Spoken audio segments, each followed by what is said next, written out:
L'exposition, les Chibani, une génération discrète. Et c'est fait par réalisé par l'association Kalima. On vient de l'Alsace où on travaille essentiellement sur les mémoires de l'immigration et la transmission intergénérationnelle. Et on dit aux jeunes, du coup, c'est la vague migration par rapport à les entreprises, l'industrie. Les différentes vagues d'immigration que la France a connues parce qu'il fallait reconstruire la France et on est allé les chercher.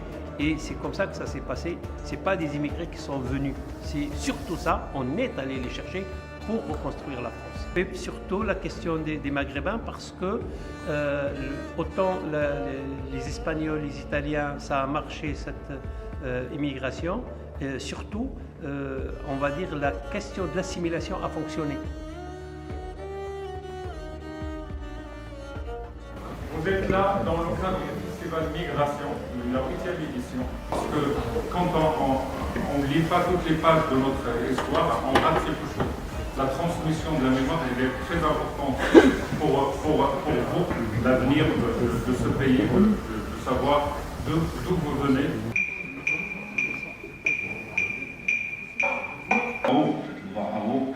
Donc ils ont un tampon vert et un tampon rouge.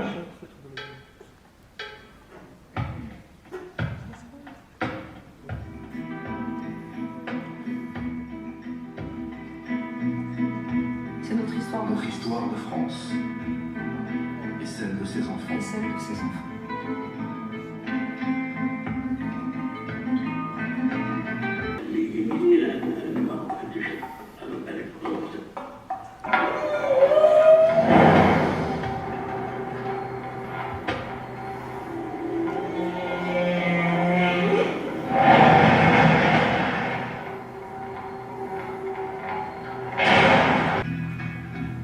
Histoire des histoires, celle du père.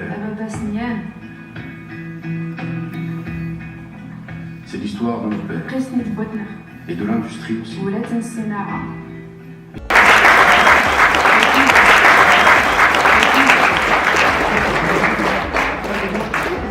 Soyez les bienvenus. Et maintenant, on va laisser la parole à M. Reiner si vous avez des questions à poser par rapport à ce que vous avez dit. Merci. Merci, monsieur.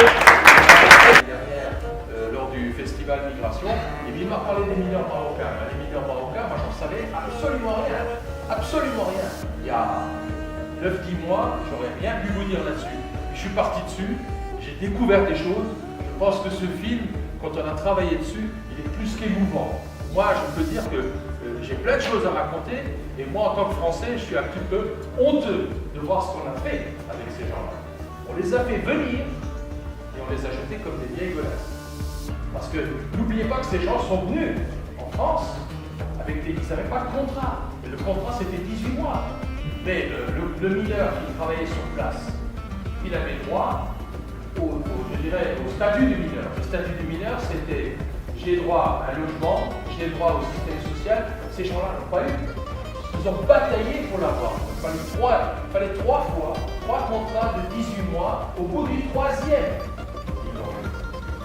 Vous avez vu que des gens sont arrêtés avant.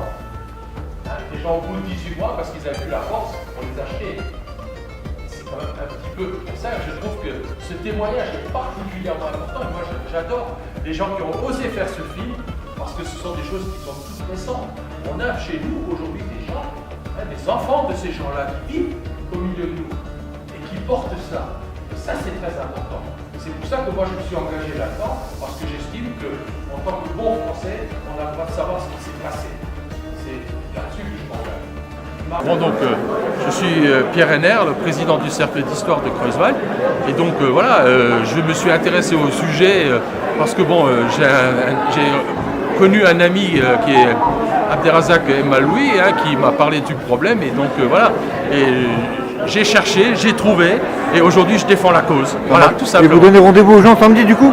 Le rendez-vous, donc, c'est samedi à 19h au Temple Protestant, où il y aura une conférence d'environ 1 heure, 1 heure et demie.